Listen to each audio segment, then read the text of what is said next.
আসসালামু আলাইকুম ওয়া রাহমাতুল্লাহি ওয়া বারাকাতুহু। আশা করি আল্লাহ পাকের অশেষ রহমতে আপনারা ভালো আছেন। নিশ্চয় মানুষ মরণশীল, যে জন্মেছে সে মরবে, মরণের স্বাদ তাকে পেতেই হবে। যদিও সে দুর্গম দুর্গে থাকে, মৃত্যুর দোলনায় দুলছে মানুষ আর জিন। আল্লাহ তাআলা বলেন, হে জিন ও মানুষ, যদি আমার আদেশ মানতে তোমাদের ভালো না লাগে তবে বের হয়ে যাও আকাশ আর জমিনের সীমানার বাইরে। মৃত্যু সম্পর্কিত আজকের এই পর্বে বিস্তারিত জানার আগে আপনি যদি আমাদের চ্যানেলে নতুন হয়ে থাকেন তাহলে সাবস্ক্রাইব করুন এবং পাশে থাকা বেল আইকনটি বাজিয়ে দিন এবং আপনার মূল্যবান মতামত কমেন্ট করে জানাতে পারেন। তোমরা পারবে না বেরিয়ে যেতে আল্লাহর রাজত্ব থেকে। হাসপাতালে যান, দেখুন মৃত্যু যন্ত্রণায় ধুঁকছে রোগীরা, শুনুন তাদের আর্তনাদ। মরণ যন্ত্রণায় কাতর সে, কি যে তার কষ্ট সে কথা বলার ভাষা হারিয়ে ফেলেছে।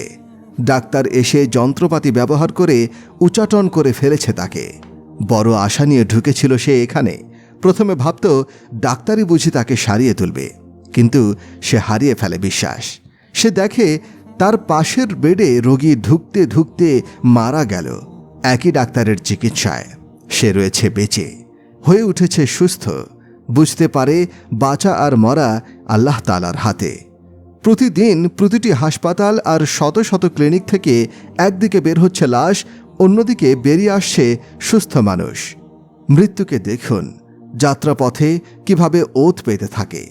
দেশের প্রধানমন্ত্রী সাহেব আধ ঘন্টা আগেও জানতে পারেননি কি ভয়াবহ মৃত্যু অপেক্ষা করছিল তার জন্য। গোসল সেরেছেন, চুল আঁচড়েছেন, নাস্তা করেছেন, স্ত্রী পুত্র পরিজন বিদায় দিয়েছে হাসি মুখে। চেহারা চলাফেরা কোথাও ছাপ পড়েনি মৃত্যুর। উড়োজাহাজে উঠেছেন, রানওয়ে ছেড়ে হাওয়ায় পাখা মেলে দিয়েছে বিমান। পার হয়েছে সময়, মিনিটের পর মিনিট। মেঘের রাজ্য পাড়ি দিয়ে উড়ে চলেছে বিজ্ঞানের অন্যতম অবদান। কত কি স্বপ্ন দেখে চলেছেন প্রধানমন্ত্রী। আচমকা কান ফাটা আওয়াজ, কিছু বুঝে ওঠার আগেই ভেঙে চুরে টুকরো টুকরো হয়ে গেল ইস্পাতের খোল। মানুষের রক্ত, বিস্ফোরক দ্রব্য মাখা হাড় গোস্ত, মরণ। ভাই, এর নাম মৃত্যু। মৃত্যুর অমোঘ বিধানকে এড়াবে কে? কি দিয়ে? টাকা, রূপা, পাউন্ড, ডলার, মার্ক, ফ্র্যাঙ্ক আর ইয়েন। মৃত্যুকে দেখুন, পঙ্গু হাসপাতালে দেখুন। মানুষের আর্তনাদ, আর্তচিৎকারে ভারী হয়ে উঠেছে সেখানকার বাতাস। কারো হাতের, কারো পায়ের, কারো ঘাড়ের হাড় ভেঙে গেছে, কারো হয়েছে গ্যাংগ্রিন, পচন। একটু একটু করে কাটা পড়েছে তার পা কিংবা হাত। প্রচণ্ড যন্ত্রণায় প্রাণ তার যায়। তারপর হঠাৎই একদিন ঊর্ধ্বে চলে গিয়েছে সে। মরণ ছুঁয়েছে তাকে। মৃত্যুকে দেখুন কবরস্থানে। আধ্যাত্মিক সাধক আমির খসরু বলেন, একবার কবরস্থানে গিয়ে আমি বিদায়ী বন্ধুর স্মরণে কেঁদে বলি, তোমরা কোথায়? আমার আত্মার বন্ধুরা সবাইকে মধুর স্বরে শুধু বলেছিল, তোমরা কোথায়? যাকে দ্বিতীয় ওমর বলা হয়, সেই ওমর ইবনে আব্দুল আজিজ রহমতুল্লাহ আলাইহি এক জানাজাতে ছিলেন। লাশ কবরস্থানে নেওয়া হলো। সাথে গেলেন ওমর ইবনে আব্দুল আজিজ। তিনি বিষণ্ণ, নিরালা একটি জায়গায় বসে আছেন, গভীর চিন্তায় মগ্ন। একজন মানুষ কাছে এলেন, জিজ্ঞাসা করলেন, হে আমাদের খলিফা, এই জানাজার প্রধান আপনি, আর আপনি এখানে একাকী? খলিফা বললেন, আমি কবরের কথা শুনেছি। কবরের কথা? হ্যাঁ। তিনি নিচু স্বরে বললেন। সে আমাকে বলল, হে ওমর ইবনে আব্দুল আজিজ, হে মুসলমানদের খলিফা, আপনি আমাকে জিজ্ঞাসা করলেন না যে আমার কাছে যারা আসে আমি তাদের সাথে কি ব্যবহার করি? আমি বললাম, বলো। কবর বলল, আমি তাদের কাফনের কাপড়ে পচন ধরিয়ে ফেরে ফেলি, তাদের শরীর ছিঁড়ে ফেলি, টুকরো টুকরো করে দেই, খুন চুষে নিই, গোশত খেয়ে ফেলি, আর শোনো, তার দেহের বাঁধনগুলো খুলে ফেলি। কাঁধ থেকে আলাদা করি হাত, কবজি থেকে ছিঁড়ে ফেলি বাহু, রানকে, হাঁটুকে উরু থেকে বিচ্ছিন্ন করে দিই। হযরত ওমর ইবনে আব্দুল আজিজ চুপ করলেন। গভীর বিষাদের ছায়া পড়ল তার চেহারায়। ভিজে উঠল চোখ, গাল বেয়ে গড়িয়ে নামল নীরব কান্না। অনেকক্ষণ কাঁদলেন তিনি অঝরে। তারপর কান্না ভেজা স্বরে বললেন, দুনিয়া দুদিনের, আর এর ছলনা অনেক বেশি। যে এখানে পেয়েছে বেশি সম্মান, ওপারে তার হবে অনেক অপমান। আজ এখানে যে ধনী, ওখানে দাঁড়াবে সে ফকির হয়ে। এখানকার যুবক খুব তাড়াতাড়ি হয়ে যায় বুড়ো। মৃত্যু লুকিয়ে থাকে এখানে, কাছে পাশেই, হানা দেয় আচমকা, লুটে নেয় প্রাণ। মানুষের প্রাণ হারিয়ে যায় শীঘ্রই। এই ধোঁকাবাজের প্রতারণায় পড়ো না। তোমরা দেখছ কত তাড়াতাড়ি সে মুখ ফিরিয়ে নেয়। সে খুব বোকা যে তার ধোঁকায় পড়ে যায়। বলো, ওই সব নাম করা রাজা বাদশারা কোথায়? তারা বড় বড় শহর তৈরি করেছিল, কত মিষ্টি পানির পুকুর আর ঝর্ণা খুঁড়েছিল, ফলে সুশোভিত বাগান আবাদ করেছিল, সুরম্য সব অট্টালিকা আর প্রাসাদ রচনা করেছিল। তার ভেতরে বাইরে সাজিয়েছিল চোখ ঝলসানো পাথর আর রং দিয়ে। কে বাস করে আজ এখানে? এর স্রষ্টারা আজ কোথায়? এখানে বাস করে তার উত্তরাধিকার। তাদের পাপ ছুঁয়ে যায় এই মালিককে। এই স্রষ্টারা খুবই অল্প কদিন ছিল এখানে, সব ফেলে চলে গেছে। পড়ে আছে নির্জন কবরে। সেখানে গাঢ় আধার, বাতাস নেই, স্ত্রী পুত্র পরিজন নেই, আনন্দ নেই। আল্লাহ তাআলা তার অসীম দয়ার কারণে এইসব মানুষকে দিয়েছিলেন সুন্দর চেহারা, সুঠাম দেহ। তারা বুঝত না যে কোন সময় কেড়ে নেওয়া হবে এটা। শয়তান ধোঁকা দিয়েছিল তাদের। তারা জড়িয়ে পড়েছিল পাপাচারে, আল্লাহর নিয়ামতকে খরচ করেছিল খারাপ পথে। শপথ মহামহিম আল্লাহ তাআলার, তিনি ওদেরকে দিয়েছিলেন অঢেল সম্পদ। সেজন্যে সবাই হিংসে করত। তারপরও ওরা কোনো কৃতজ্ঞতা স্বীকার করেনি। তারা কামাই করত হারাম রাস্তায়, খরচ করত পাপের পথে। এখন দেখো কি অবস্থা ওদের। মাটি তাদের দেহকে পচিয়ে ফেলেছে, খুলে খুলে পড়ছে হাড় থেকে গোশত। বিষাক্ত পোকামাকড় ঢুকে পড়েছে হাড়ে। তাদের সেই হারাম টাকায় কেনা খাবার থেকে তৈরি শক্তিশালী হাড়ের ক্ষমতা আজ শেষ হয়ে গেছে। ওরা এই দুনিয়ার বুকে দামি আর উঁচু পালঙ্কে ঘুমাত। বিছানা ছিল নরম, চাদর ছিল কোমল, চারপাশে থাকত সেবক, চাকর বাকর। সময় আসত ঘুমের, তারা হাত পা টিপে দিত। নরম কোমল উঁচু দুগ্ধ ফেন্নিভ বিছানায় তলিয়ে যেত ঘুমের দেশে। এরা ছিল ধনী, তাই দিন রাত এদের চারপাশে চাটুকাররা ঘুরে বেড়াত, মন জোগাত। আর আজ সেদিন আর নেই। এখন ওদের জিজ্ঞাসা করে দেখো কেমন আছে ওরা। চিৎকার করে জিজ্ঞাসা করো কি করে গরিব চিৎকার করে জিজ্ঞাসা করো কি করে গরিবদের নোংরা শরীরের সাথে পড়ে আছে একই মাঠে। প্রশ্ন করো, ধনীরা, কি কাজে এসেছে তোমাদের ধন? প্রশ্ন করো, হে দরিদ্র, বলো কি ক্ষতি হয়েছে যে সম্পদ পাওনি? দেখো এখন কি অবস্থা ওদের। ঠোঁট, জিভ, কণ্ঠস্বর ব্যবহার করে কত কথাই না বলতো। চোখ দিয়ে দেখত রঙিন পৃথিবী, লাল, নীল, সবুজ, গোলাপি, হলুদ, বেগুনি আর কমলা। কত রং, কত তৃপ্তি। ছিল তরবারির মতো ভ্রু, ঘন লম্বা পাগড়ি, ঝকঝকে সাদা জমিনে কালো বাদামি সবুজ মণি। নারীর চোখের দৃষ্টিতে আলোড়ন উঠত পুরুষের হৃদয়ে। সেই চোখের আজ কি দশা। অক্ষি কোঠর ছেড়ে বেরিয়ে গেছে মণি, গলে পচে খসে গেছে পাতা আর পাপড়ি। এদের চোখ ঝলসানো চেহারা, লাজুক শরীর, যা সামান্য দিনই কষ্ট সহ্য করতে তৈরি ছিল না, আজ কোথায় সেই দেহ? কোথায় তাদের নরম উজ্জ্বল চামড়া? কাঠ আর পোকা কুরে কুরে খেয়েছে অহংকারী দেহকে। পুড়ে গেছে গায়ের আলোকিত রং। মাংস খেয়ে ফেলেছে মাটি, মুখ ভরে গেছে মাটিতে। ছিন্ন ভিন্ন করে ফেলেছে অঙ্গ প্রত্যঙ্গ। শরীরের জোড়া খুলে ফেলেছে, টুকরো টুকরো করে দিয়েছে। গলে পচে খসে খসে গেছে মূল্যবান সেই শরীর, যা চলত গর্ব ভরে, হাঁটত মাথা উঁচু করে। অত্যাচার আর অবিচারের হাতিয়ার ছিল। আহ, কি দুঃখ, কি পরিণতি হচ্ছে তোমাদের। কোথায় তোমাদের সেই সব চাকর বাকর? তুমি ডাকতে তারা তড়িৎ জবাব দিত, জি হুজুর। তোমার ভয়ে ছুটে আসত, তোমার ভয়ে আমার নাফরমানি করত। কোথায় তোমাদের সেই অট্টালিকা, সাজানো গোছানো সংসার? কোথায় তোমাদের সেই অট্টালিকা? সাজানো গোছানো সংসার, আরাম আয়েশের বিলাস ভবন, তোমাদের ধন সম্পদ কোথায়? চাকর বাকরকে বলো তারা যেন তোমার কামাই করা টাকা পয়সা দিয়ে 4টা ডাল ভাত, কিছু খাবার নিয়ে এসে পৌঁছে দেয় তোমার কাছে। তোমার তৈরি করা আরামের বিছানায় ঘুমিয়ে আছে ছেলে মেয়েরা, আত্মীয় স্বজনেরা। তুমি তাদের চিৎকার করে হুকুম করো যেন তোমার জন্য আরামের বিছানা এনে দেয়।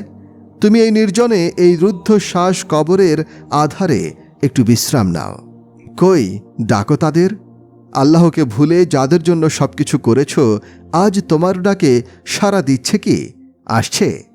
হায় হায়, তোমার কামাই করা সম্পদে তৈরি বাগানে ফুটেছে আজ কত ফুল, রং বেরঙের পাতা, সুমিষ্ট ফল।